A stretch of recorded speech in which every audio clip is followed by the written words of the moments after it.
My name's Art Persico. I'm the convener of the San Francisco Gray Panthers, and today's meeting is called What's Behind the Threat to City College of San Francisco and What Can We Do About It?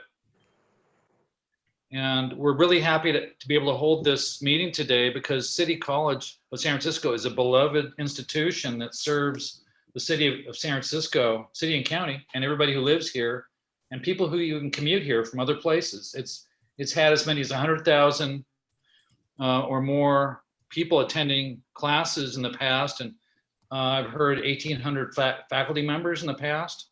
And there are forces in play that want to cut it down to something for their own reasons, which I'm beginning to understand, but we'll hear more about that today. Marcy Ryan is an experienced writer and editor, a member of the editorial board of the online journal Organizing Upgrade, and a longtime social movement activist. She co-authored Free City, The Fight for San Francisco City College and Education for All, which was co-edited Until the Rulers Obey, Voices from Latin American Social Movement. Well, thank you so much for inviting me, and I hope something will be of use. I'll offer a few thoughts, and I know there are people on this call who will be able to elaborate and extend. Madeline, Danny, Wind, a lot of folks. And I want to bring a few people with me as I start. My two co-authors, Vicki Legion, who is a longtime teacher at City College and very involved with the accreditation fight on the ground from the beginning, and our compa Mickey Ellinger, who's another longtime activist and writer. And one other person who just came to my mind today, when I got dressed, I found this shirt, which is an old shirt from Labor Studies at City College. It belonged to a very dear friend of mine who passed on a few years, and I suspect that some of you here knew her too. Her name was Jean Pauline, and she was a really staunch activist, and lived into her 90s, and she was all about the prowl and growl. So I'm just bringing her fierce spirit into this space now, where I think we really need some of that. I'm going to offer a little bit of context for the current crisis based on the research we did for Free City. And it's important to see the fight for City College as part of a decades-long battle for public goods, and specifically a fight for community serving education for human development, not the development of human capital. All through the City College accreditation crisis from 2012 to 2017, austerity was used as the cudgel to force the school to comply with the education, quote, reform agenda. And that's exactly what we're seeing now, is this invocation of austerity. So let's take those two bits apart just for a few minutes. One place to start this story would be to go back to the California Master Plan for Higher Education, which was adopted by the state legislature in 1960 and said that free, high quality higher education was a human right. There were the three tiers, the UCs, the CSUs, and the community colleges. And the community colleges were to be open to all who could benefit from higher education. Even then, even with this vision of free and open access education, still the community colleges received a third of the funding per student that the UC system did. Even though the community colleges had by far the broadest pool and highest need. So in a way, the financial issues were set up from the very beginning of the system. Then I think most of you probably are familiar with the austerity part of the story. The economy tanked in the 70s. Prop 13 came in 1978 with its disastrous impact on funding for services. We saw Reaganism in the 1980s with further attacks on public services and public workers and unions in general. California passed some spot funding for education, and particularly the California Federation of Teachers has been in a years-long campaign for progressive taxation. And we saw that come to fruition in 2012 with the passage of the millionaire's tax, which was very important in the City College story and was renewed again in 2016. But these were not enough. And as austerity entrenched, we saw nationally a tax on education at the K through 12 levels. And then in the early 2000s, those started to jump the fence into community colleges. And we saw the quote unquote reform agenda to take shape for community colleges. The key elements of that agenda were shrinking the mission of community colleges from access to success, with success being defined as a degree or credential of economic value, shrinking enrollment, prioritizing first-time, full-time students, and shrinking the educational options from what some called a cafeteria college to more like a TV dinner. These were problematic on several counts. Narrowing the curriculum and the purposes of education obviously cut out anybody who was not about going to school for a career, or even people who didn't want to complete but just needed a few extra courses. It cut out critical thinking. It cut out enrichment classes like arts and ethnic studies and all sorts of things in that narrowing the mission.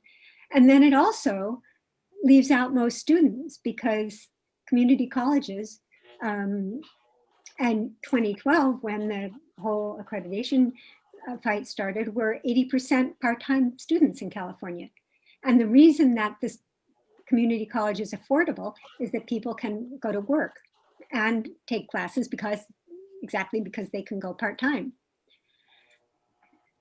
So this set of policies was developed and diffused by a national network of foundations and think tanks and nonprofits. The most central were the Lumina Foundation, Gates Foundation, Gates as in Microsoft, and the notorious American Legislative Exchange Counselor, ALEC. And not in California, the carriers were nonprofits like the Campaign for College Opportunity. When you just pause and look at it for a moment, you understand the self-interest behind these policies. The Lumina Foundation, the very central piece in all this, was set up with funds from the student loan industry. And this agenda, whether you call it a success agenda or a completion agenda, when you discourage students from going part-time, when you push them toward full-time, that drives them straight into the student debt trap. So this set of policies surfaced. They took concrete form in California in 2011 with the Student Success Task Force. And people who were present for those meetings, including Vicki was telling me this today, remember that the Chancellor Jack Scott, the Chancellor of the State Community College system at the time, said, we are now looking at rationing education. And some of the recommendations from this were adopted by regulation by the Chancellor's Office and the Board of Governors, who both of those are appointed by the governor, so they are unaccountable decision makers. Some were incorporated into a set of legislation called the Student Success Act. That was being considered in 2012, and City College of San Francisco was out in front of the opposition, and the Accrediting Commission supported the Student Success Act. The fight, so then what we see are fights over both austerity and education policy in the accreditation crisis itself. So you probably remember, but the Accrediting Commission for Community and Junior Colleges, the ACCJC, was only supposed to evaluate schools for educational quality. Nothing in the sanctions that they levied on City College in 2012, when they said it had to prove to stay open, and in 2013, when they said they were going to close it, none of that was about the quality of education. Instead, they said, oh, the school is broke. And they recommended a special trustee with veto power to cut down the local control. they recommended a study by the same body that is in the news now, the Fiscal Crisis Management and Assistance Team. And both the Accrediting Commission and the FCMAT reproved City College for, quote, living beyond its means, trying to do too much for too many people, and spending too much on salaries and benefits. They were especially irate that City was giving health insurance to part-time faculty. And a couple of things, the percentage to salaries and benefits was not so much, it was only about 4% higher at City than statewide. And the contract that the local American Federation of Teachers, Local 2121, had fought for a couple of decades was a model nationally for equitable treatment of part-timers at the community college level. So during the course of the crisis, a few things happened. Enrollment plummeted because of the uncertainty and fear, and the state took over management of the college directly, setting a whole chain of incompetent events in motion. Probably the outstanding one, if you remember, was when on a day's notice, they closed the Civic Center campus in the Tenderloin that was such a hub for ESL education. Community pressure eventually forced the college to open another site close by. And after 5 years of labor and community campaigning, the school retained its accreditation. Free City was passed, and this was a moment of real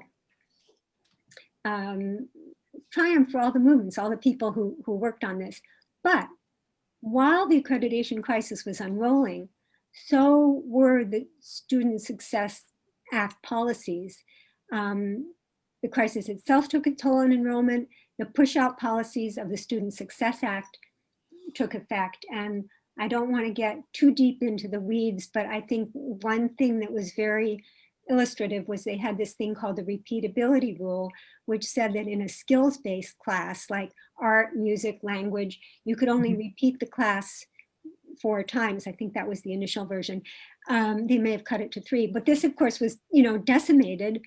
Art and music programs, language programs was really hard on remedial learners who may need to take something a few times. And of course the effect would be to shrink enrollment. So that's just one example. There were several other policies like this. The new chancellor came in 2017, Eloy Ortiz Oakley, and he worked on this whole project called the Vision for Success for California community colleges.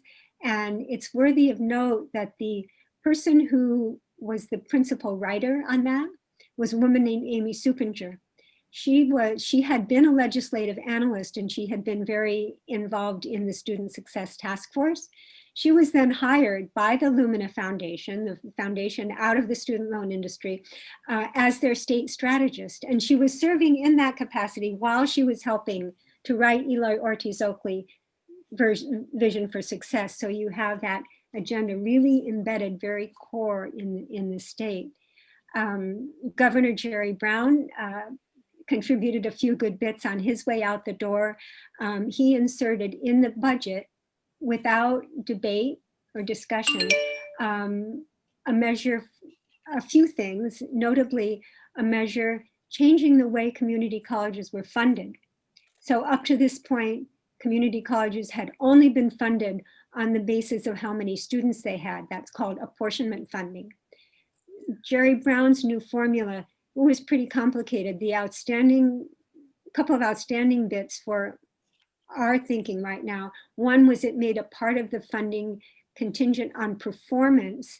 And these performance metrics were how many transfer degrees, certificates, and other people who got living wage jobs out of City College, how many of those the school had. Those were part of the funding formula. It was a real disadvantage to City and other schools that have big non-credit divisions, which under apportionment, you could have a lot of people, as you had at City, who are, for example, huge English as a second language department. The school would get funded for those. Under performance funding, they get penalized because the funding is contingent on part of the funding is contingent on degrees, certificates, and whatnot. So that's a big that's a big piece right now of how this shrinkage and how this financial crisis is being influenced by the state, if you will. If you look at the figures statewide, there's been a dramatic shrinkage. Thanks, Art. Of the community college system. There was a loss of enrollment dropped about 20% between 2008 and 2020, while the state's population grew. So I wanted to say just a word about the decision making and what next steps are. I think first, one key piece, I think, is that we need to study and talk more about this education, quote, reform agenda, and really be able to talk about the fundamental policy issue here, because it is a fight for the soul of our community college education. What we're looking at right now with FCMAT, we've seen this movie before. There are, in fact, solutions at hand, and I think Bob can probably speak to that. But there's a complete, I would say, willful ignorance of the fact that this, our crisis is their plan. There is an agenda at work to shift what community colleges are, shrink them like that. The decision-making piece at the state level, as I said before, is a little bit complicated because you have the Chancellor and Board of Governors who are appointed, but there is the legislature.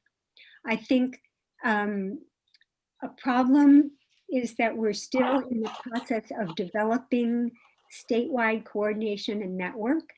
There is a group called the Faculty Association for California Community Colleges, which is very aware of this education reform agenda and is starting to figure out how to be active. And I've been talking to them, and they're thinking about how to incorporate community allies in this process. So as more information becomes available, I'll share that. And then I think Bob and other folks on the call can speak to the local decision makers, the Board of Trustees and the Board of Supervisors. So there we are, that's my time.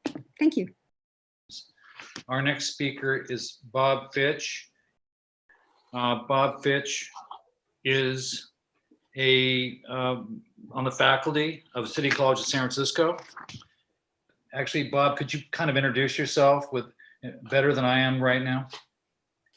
Yeah, I teach with the Disabled Students Programs and Services, DSPS, and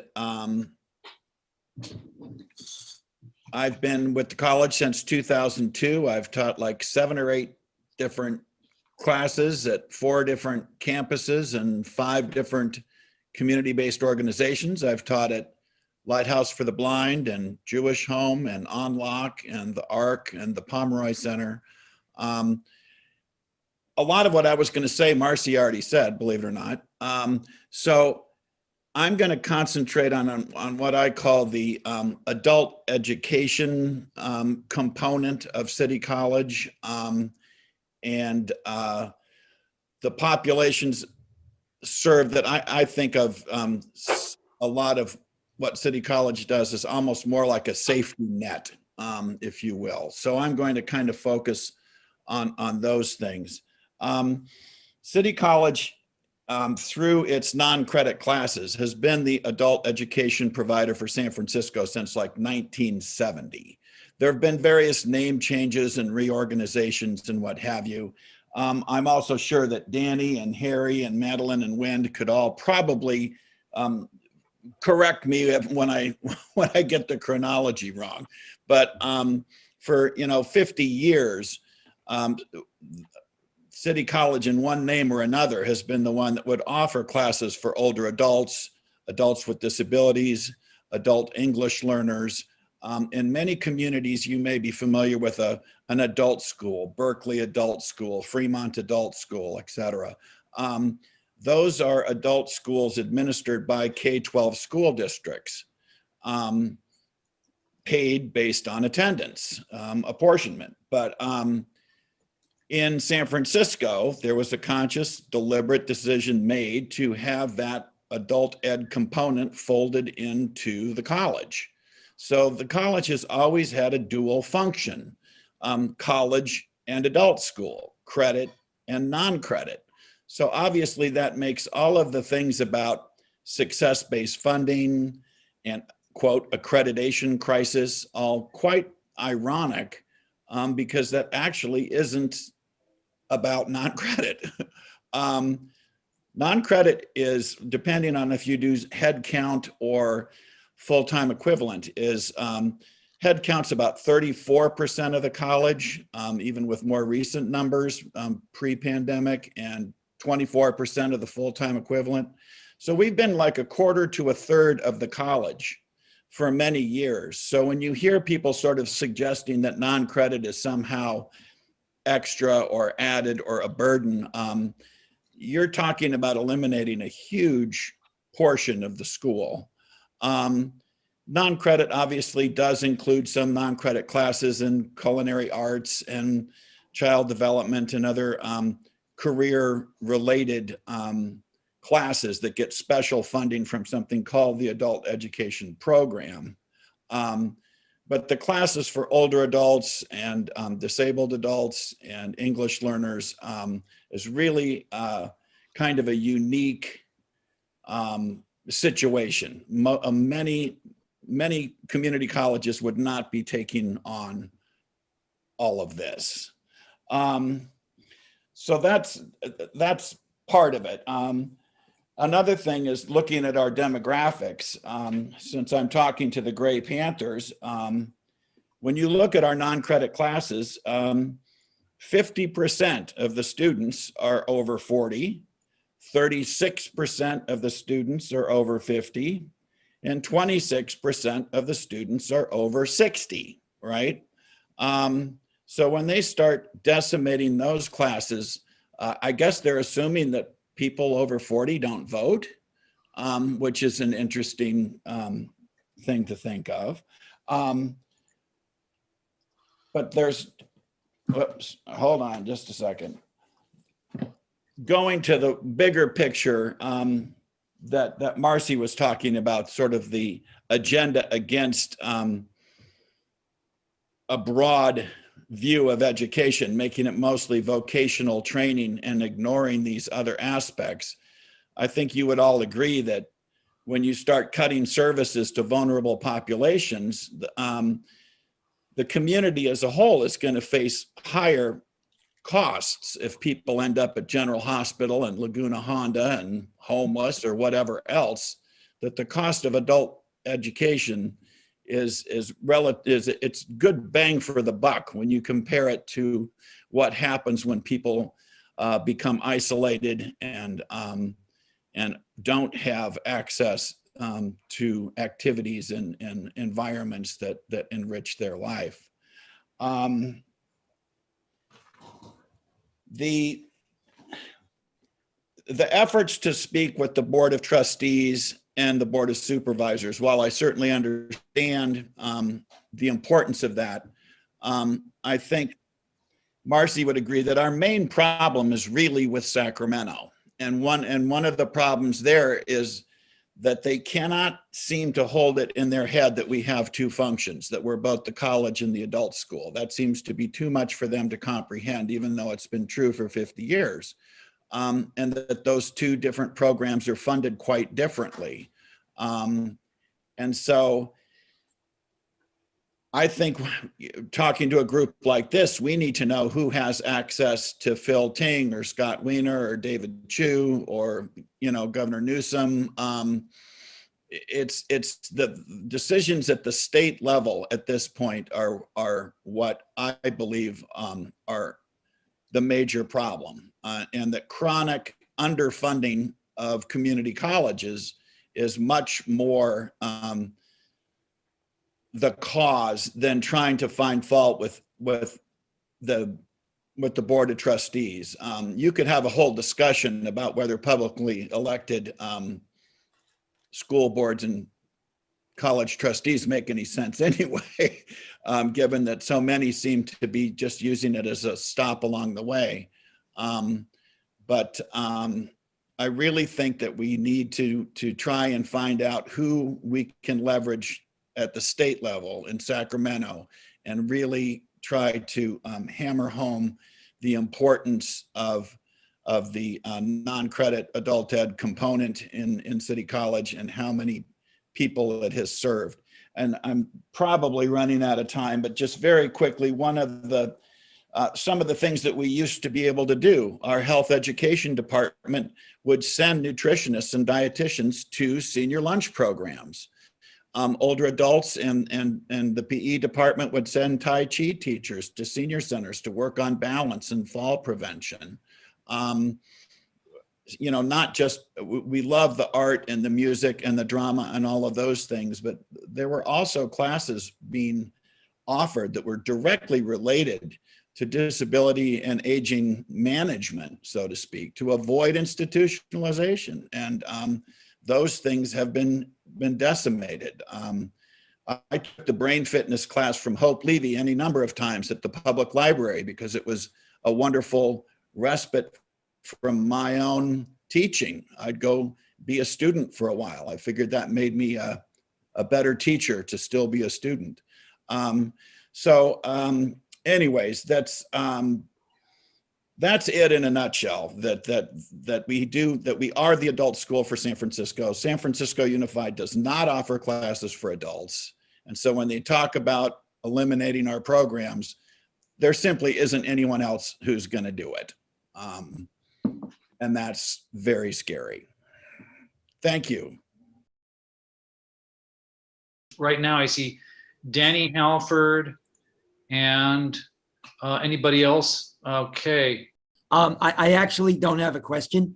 I've been a City College teacher for 15 years. I have been fighting for City College ever since the Student Success Task Force reared its ugly head in the fall of 2011. I want to say a big fat thank you to Marcy and Bob, who've just presented this so well. I want to point out, I put a link in the chat to a letter that I wrote with two other colleagues. We're part of the Rebuild City College campaign. So there's a link in the chat to a letter you can write to our trustees. And we want to flood them with these letters because they are the ones who can stop the layoffs. If 2/3 of City College disappears, City College will be destroyed. 1/3 of City College cannot survive. But I guess I'm going into discussion, so I just want to put that there. I will also put a link in the chat to the Rebuild City College campaign. If you want to join us, we need help. Thank you. So I see that Marcy has her hand raised. And before she asks her question, there's one thing I'd like to ask both Marcy and Bob to make sure we leave this meeting with some clear direction on what we can do. Where are the pressure points? Marcy, you had your hand raised after, if you want to start.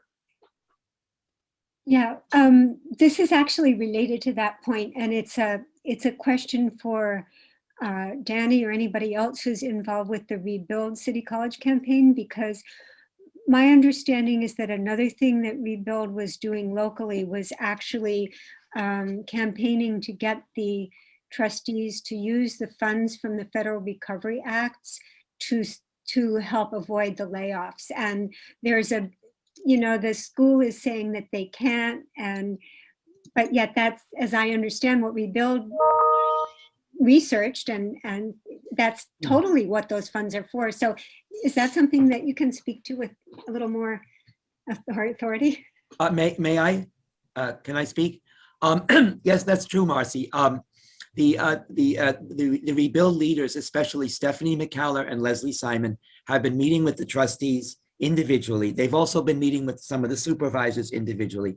And this is the big point, that the administration is saying, for whatever technical reasons, that we can't use the millions of dollars of COVID funding that are available from the state and the federal government. We can't use that, to maintain our classes. They're saying this because their goal is to downsize the college. The fact is that many other, many other colleges are using the COVID funding exactly for that.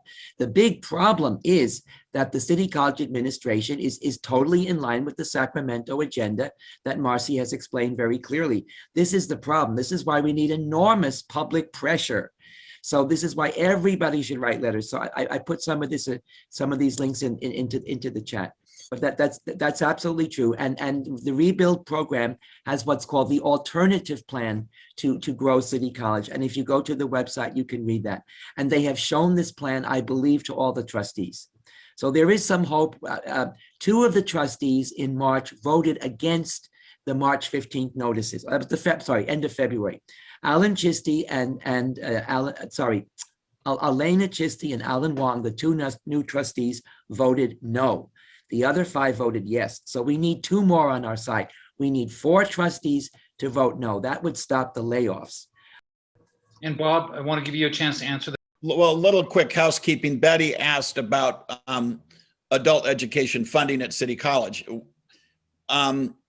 The state funds adult education programs based on attendance. And like I said, in many communities, those adult schools are administered by K-12 districts. In San Francisco, that money comes to City College to fund the non-credit classes. So it's the same pot of money. It's basically the money that would go to an adult school. So it's from Sacramento, but it's not based on graduating or get. It's basically the money that would go to an adult school. So it's from Sacramento, but it's not based on graduating or getting a particular grade. There's for the most part, no repetition challenges, until recently. So that if I'm teaching a self-expression class to adults with disabilities at some place like the ARC or the Pomeroy Center, the same students can come year after year if they want to, and actually it helps when they do. It really builds a community and a sense of purpose, and it works better that way, so that's what the adult ed money comes from Sacramento. The Board of Trustees to use HEERF COVID funds to avoid layoffs, and she's got a link there for further information. What does HEERF stand for, Marcy? Higher Education Relief and Recovery, something. Okay, does that have to do with current That's the federal stimulus funds. Somebody might have the exact. Okay, so that's as a result of Those are the federal stimulus funds that came out. Federal recovery funds, yeah. This year, Yes. during the Biden administration. Yes. Yeah, and they came in 3 installments. Rebuild has a really in-depth understanding of these and how they work. Marilee, why don't you go ahead and I'll do mine later. Yeah, thank you. This has to do, well, one of the things that I wanted to follow up on is, I think it was Bob who was talking about City College being responsible for adult education.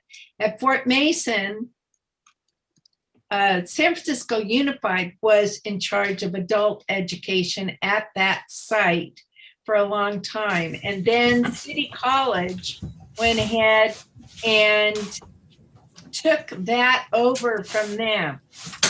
I'm just wondering what the trade-off was, or what the agreement had to be, because part of it seemed that they were accepting the responsibility for adult education. And then they just turn around and walk away from it. With our OLAD funding, that was cut by over 90%. This was the first domino to fall at City College when they started the cuts. And what happened to the OLAD funds? I mean, does that just go into the general fund? And can you just take monies away from adult ed and put them someplace else and not be accountable for that? I just don't. And then in 1990, there was a reorganization at City College that sort of formalized the agreement that City College would serve all adults, credit and non-credit. I have written to any number of folks who've been involved in City College over the years, especially people who were grandfathered in from adult ed into City College.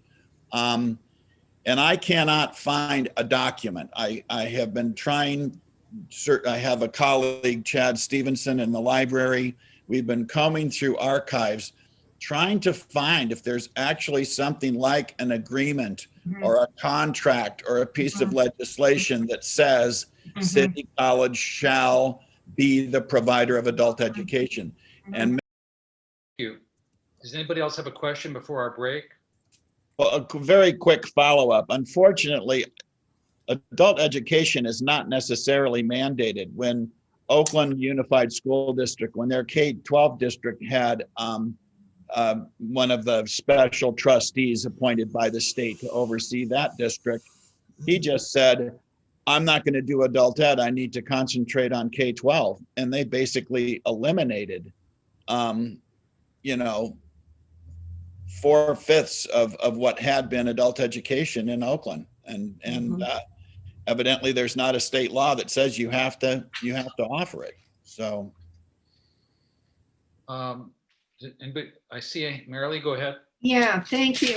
Well, then I'd like to understand how the governor can come up with his plan for aging, the master plan for age. He wants to see evidence that there are communities of older adults who have opportunities for social and intellectual well-being.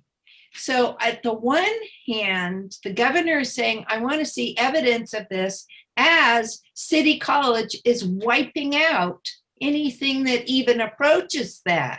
Now, how can that be justified on the state level? I just don't understand that. And I think that that should be one of the points that we write to the governor about. Bob, you got any idea? Well, I mean, I think it really would be to emphasize the cost to society if these things were eliminated. We know about the dangers of isolation. We know about the benefits of community and mental stimulation and activity. It's all just proven. And to eliminate those things could have disastrous impact. If they're trying to be fiscally conservative, what do they think costs more money?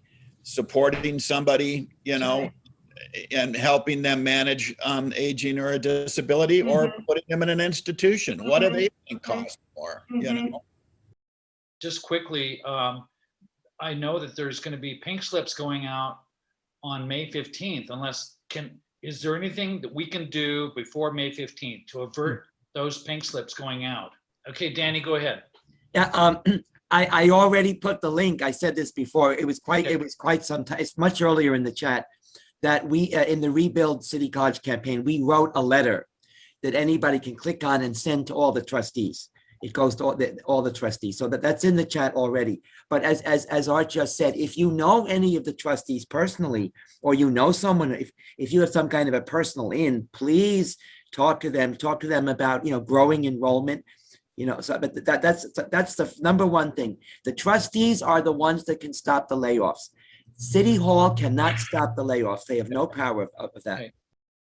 Could I give one just sort of quick answer that Sure. you'll hear from the board? Sure. They are scared out of their wits by a valid point that if the college goes forward with a budget that's out of kilter, then the state will come over, dismiss the board, as they have in the past illegally. But this time they control the figures, which are wrong, but still it's hard getting at real figures. So the board members are always told, that if they don't have a balanced budget, the board will then be dismissed. That's what you'll hear as a response. I'm just telling you that.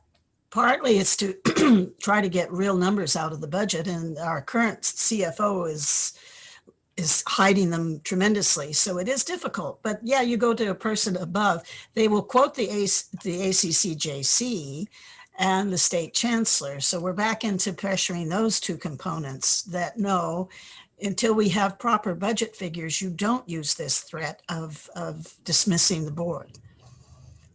My whole question on this thing that nobody's talked about is what saved City College last time around, made it free City College, was getting money. Is that where we stand right now, that if the trustees get the money, would they rescind the layoffs? Are we really trying to get the board to once again step up and fund City College, at least on an interim basis, or? Can I give my answer? This is Wind Kaufman. So I actually do believe that the school does need more funding for the structural deficit. But my opinion of what the structural deficit is might be a little bit different than what is usually meant by structural deficit. What I would say the structural deficit is that the state is not willing to fund a community college. I agree, Wind. It's the chronic underfunding. Yeah. And I'm not sure the trustees and administration actually want the funding to make us a real community college. The trustees who were at the budget committee meeting earlier this month, they seemed to be unclear about what the stimulus money could be used for. They didn't seem to be aware that it can be used for institutional purposes, like to make up for lost income, because people with a Rebuild City College campaign have done a lot of in-depth research into what other colleges are using the stimulus money for. That's those HERF, HEERF funds. There's three of them, three bunches of them. And other colleges are using them to replace lost income, like for declining enrollment and things like that. So, and I think that speaks to the idea that they're resisting money that will save the college because they actually don't want to save the college. yeah. They're meeting their objective. The administrators and the trustees are meeting the objective of what the agenda is. Go ahead now. Well, you were just asking about next steps, and I think Danny kind of clarified that even though a lot of the powers in Sacramento, that the first step is our immediate board of trustees. If we can get 2 more trustees to go along with Chisty and Wong and vote against the pink slips, that at least would stop that for the time being. And then as for writing to Ting and Wiener and Chu, just expressing that we think the loss of these classes would eventually cost a whole lot more than funding them. And then the third thing, which I have not done, I did it in the past, would be to find out who the current assembly members of the education committee are. And I don't have that right now because I've been putting other fires out. But anyways, that would be my 1, 2, 3. The board of trustees, our local representatives in Sacramento, and then we need to find out who's on the higher education committee.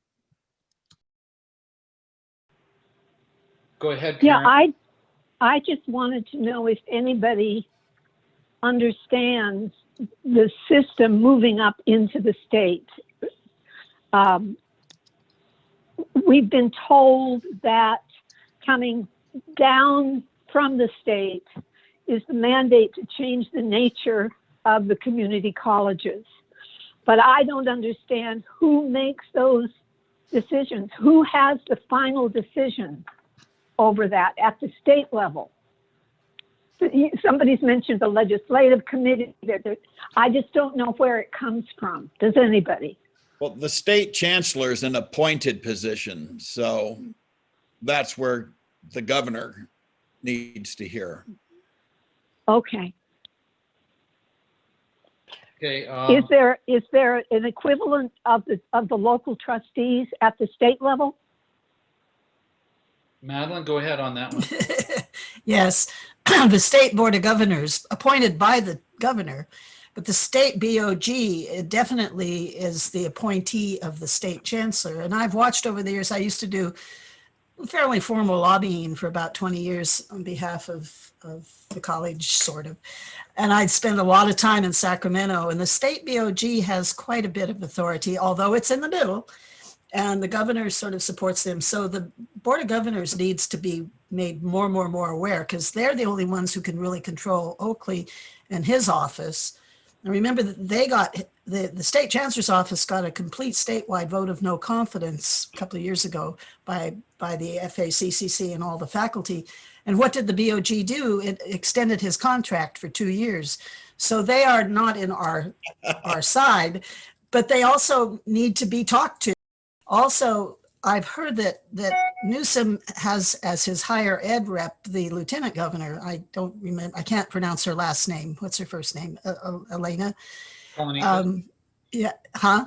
Kolonikas, I believe. Yeah, Kolonikas. She lives in San Francisco. We should be getting to her because she will be more apt to. He might say, "Oh yeah, higher ed. Here, take care of it, Lieutenant Governor." I've heard. Know her. And we must get local labor involved. May Day's coming up. There's going to be a big splash. I hope we all get involved. A march and a lot of speeches, because the labor unions in town here, they can really go after our board, because there is the idea, you know, you want to have labor behind you if you run for elections. And if enough of the various labor units say to our board, hey, you can't do this to City College. They train us. They are our future. It's a very narrow close connect the dots between the labor unions and San Francisco curriculum, City College curriculum. So we've got to get the labor unions, and we've got to really come and support the May Day event coming up pretty soon. City College will have a group, but we need lots of people to get labor people to carry our message to our board. There's another thing that we didn't have time to get into today, but something we should be thinking about as we lobby, which is that all of these policies, these education quote unquote reform policies, are wrapped in the language of equity. They've really stolen the civil rights language. So when in 2019, when the older adults program was gutted and there was what they called the Midnight Massacre, the chancellor at the time, Mark Rocha, said we need to do this so that the school can better serve students of color. It's hooey, but we have to be able to explain why. The why is pretty simple. The why is that these quote unquote reforms don't address the deep structural issues. They don't address what Wind was talking about the consistent underfunding of community colleges had been there since the master plan. And they don't address the fact that you need to continue to make the schools work so students can go part-time so they're not shoved into debt. But I think there needs to be a little thought, because that's the blowback that is going to come. So I think we have to kind of be a little bit prepared for that. And maybe that's another whole conversation, but I just wanted to just throw that in there real quick. Okay, thank you. Harry, go ahead. Harry.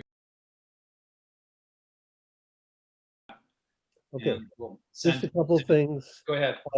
One, I know people have said we need 2 more votes.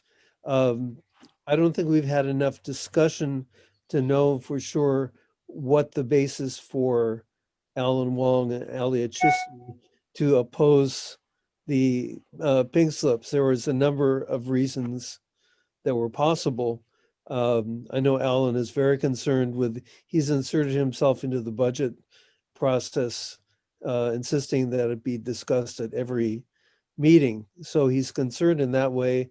I know he's been instrumental in there being in Gordon Marr's older adults classes in the Sunset District, but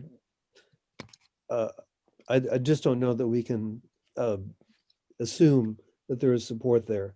The other thing is, someone just spoke about the Midnight Massacre, and the whole sad saga there is that it was done without the express approval of the board. Some of them were inclined to support that position, but they didn't give it.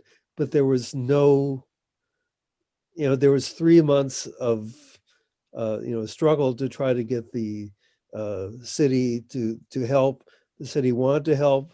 The mayor didn't want to use the money that way, and it just ended. There was ultimately no responsibility. So that's sad. That was the way that the older adult program was only 1/7 of those classes that were removed, 350 sections. So it's hard to, there's been so much loss since then. So I wish I had an answer, but just wanted to raise that. Thank you, Harry.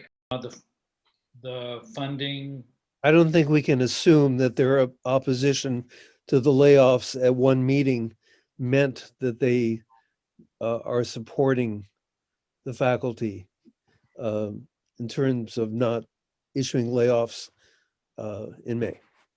I always like to see things in writing. I think I absorb the information better that way. Is there a good article about, or is there a good memo or analysis of the lay of the land on the trustees and how to guide us in our lobbying of the Board of Trustees? I can try and get something from the Academic Senate. They've been very, very active. I don't have it offhand, but let me see if Would something like that be useful for us as activists to have some sort of guide to how to lobbying the Board of Trustees to know where they stand on this and what would maybe.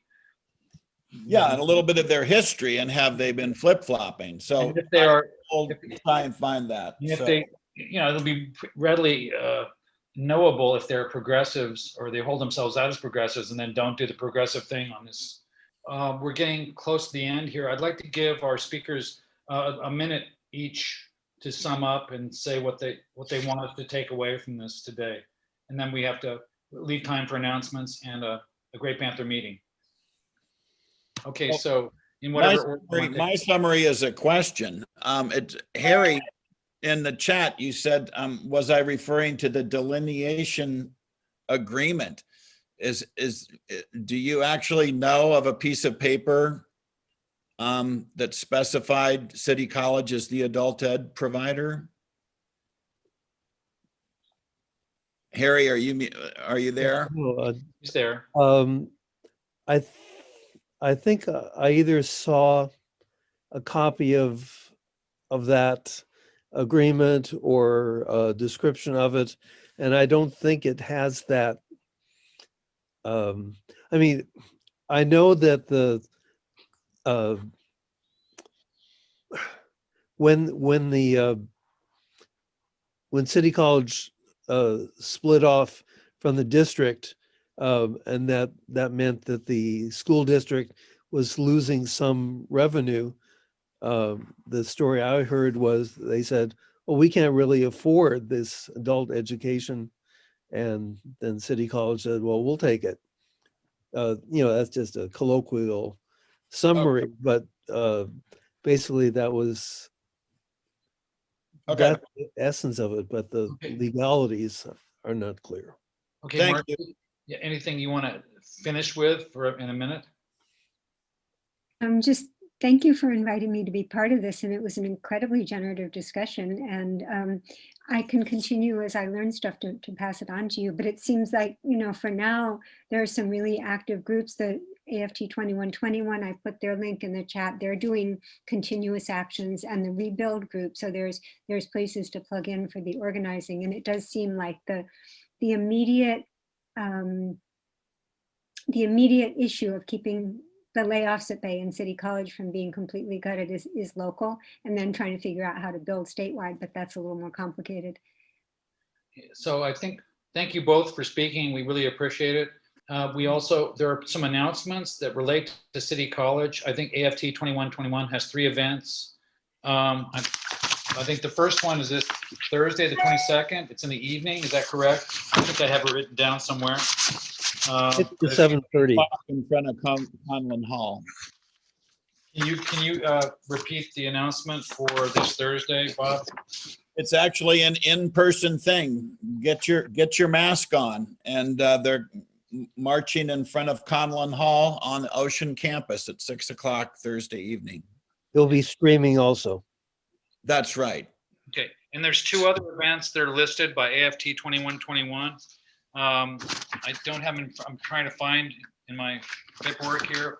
I don't have it right now, but if you go to AFT 2121, their website, it'll be on, I think on the front page of it. And we'll also include it in our, what we send out to everybody if you put your name and email address in the chat. So are there any other announcements relevant to City College of San Francisco? Once again, if there are, put them in the chat and copy the chat yourself. It has a lot of information in it right now. And if you don't copy it, just I'll include it in the email I send out along with the recording and other resources. So thanks very much for coming. And if you want to stay, we're going to take a minute or two break before we start our SF Grey Panther Network meeting. I get to go prep for my next Zoom class. Okay, So Bob, thanks again. Thanks, Marcy. I need Thank to you, go. Bob. Thank you, Yeah. thank you. Thank you.